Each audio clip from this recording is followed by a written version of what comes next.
Thank you. Can we be peaceful? Yes, we are very peaceful.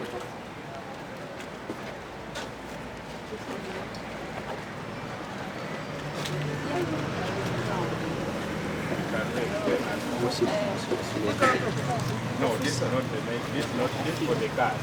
Oh, we can We have the enter. entrance. Pass the other side. If you have a bedroom, we can enter, we We sit. have the entrance the other side. So we enter from the other side? Can we check? Let's stand there. We enter from this side.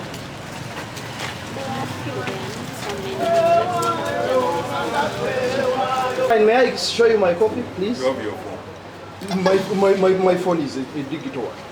Your colleagues first. Please, thank you so much. May I show you? No, you might not give it to No, me. you can take it just the search. registry. You have time. No, Don't worry. we don't have time. It's okay. Carry yours. How sure? It is ours, not yours. Officer, officer, we are not here. But we did write to you, Afande. We don't want to just We are not here to prove whether we wrote or not. Just shortly. You check in the registry. I'm Kia Ismail. Julius Domba. Mpunge Michael. Wadimba also DP Chairman Kayunga District. I'm sending just now, but I will send.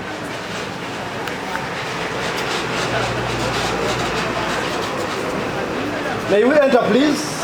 Thank you, madam. About the About our petition. issues. We brought petitions here. 7 of them. 3 months now. And there is nothing. And you want to ask for a petition. Someone put it.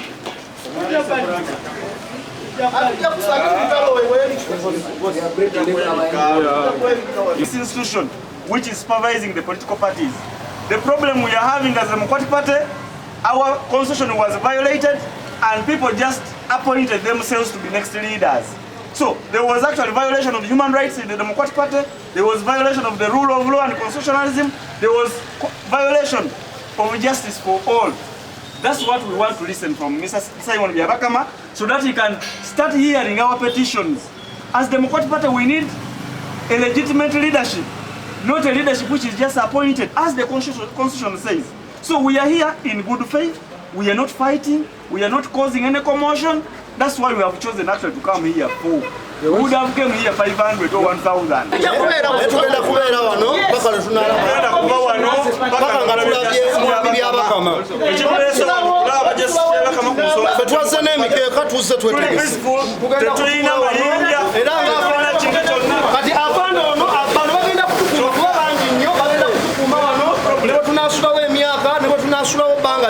bagenda kutukuuma tusobole okulaba justice byabakama ensonga za DP zikolebweko.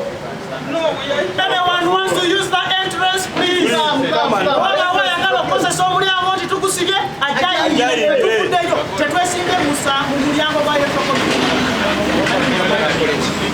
Nsonga za DP nga semateeka abawa obuyinza okukola ku nsonga. Mwami Mao n'abatiisatiisa n'abafutubalako ne bagaana okukola ku nsonga zaffe. Bwe batasobola kukola ku nsonga za DP banasobola okuteeka akalulu k'eggwanga. Kala tunyonyi twamuwandiikira lwaki tatuddamu. Electoral Commission yevunaanyizibwa ku bibiina by'ebyobufuzi bitya bwe bibeerawo bitya bwe byetwala. Mao yatufuukira ekizibu n'awamba ekibiina kyaffe atufutubaddeko ebyaliwo abasinga mwabiraba. Twagala mwami Byabakama ng'akulira ekitongole ekivunaanyizibwa ku kulondola ebibiina by'ebyobufuzi atubuulira olwaleero lwaki tatuddamu. Nze kennyini nawandiika nga 14 Mei tanzirangamu. Twagala olwaleero babeeko bye batuddamu tumanye ensonga. We said that from all the members of UID, can we just pick a representation of only 4? And that is just us. Otherwise, if we were to bring the whole UID, we would have a lot of many young people. And that would cost so much. So we are requesting, officer, if you want to talk to us, you can just talk to the 4 of us. It is okay. And we are very peaceful people. Michael, listen. Yes. Michael told me he's the one who led the team. No, listen, you can be from Luero, from where, but you choose one. Who is going to present your report? Because you will not present, you will not present. But you do the petitioning with them. When you overtalk, you miss some steps. Yes. When Michael will reach, if you have to present your report. I have led this team and we have our issues. Michael, present these issues. You bring. Not like the way you're talking. You must be ordered. No problem. You get No problem. But if you show me that you want to be disorderly, No, then we are it will be very tough for orderly. you. We are Even very orderly. the people who are going to listen to your issues may not tell it. Very Can orderly. you be organized? We are very Thank you so organized. much. Can you maintain peace here and silence? Thank you, sir.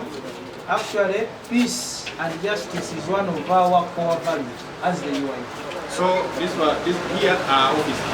Yes. So when you begin singing and making noise here, you disorganize people. As we do consultation for you to go and present your issues. Maximum silence, responsiveness. You must be responsible. Point taken.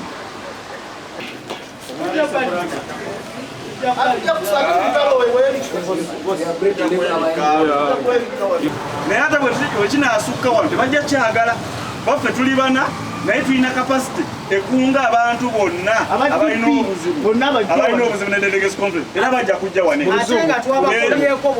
uyahiya siiba paka bwe tuba nga tusobola okustavingira wano paka kufa tujja kufiira wano bagenda mu nsiko tebalwana emyaka 5 so n'olwensonga kyetagisa kubeera awo tustavinge paka kufa kulwa dipi tugendastavingira wano paka bwe tugenda okufiira waneeno twewaddeyo abaana twewaddeyo kutasa dipi tubalage ekizibu kyaffe kyeki nawe batiisatiisa tukimanyi ekibatiisatiisa kikinakola mukyakulya kabatuvume twewaddeyo abaana twewaddeyo abaana twewaddeyo kutasa dipi yaffe kabatukume kabatuvume twewaddeyo abaana dipi yaffe twewaddeyo kutasa dipi yaffe abatuvume twewaddeyo kutasa dipi twewaddeyo abaana twewaddeyo kutasa dipi yaffe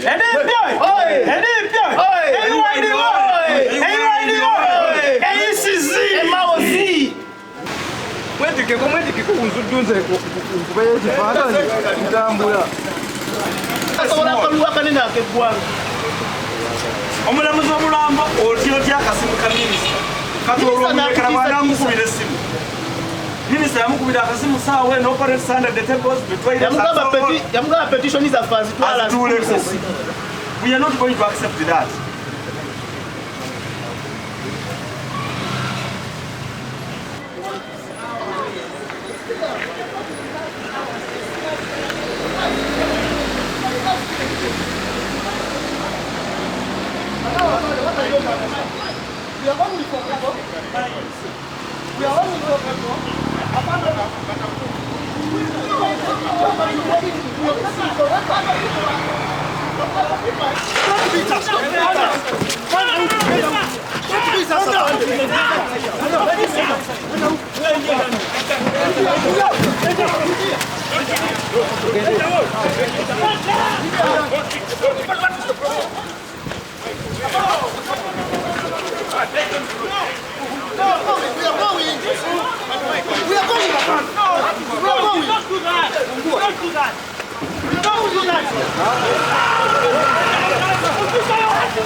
Yes, from there. Okay.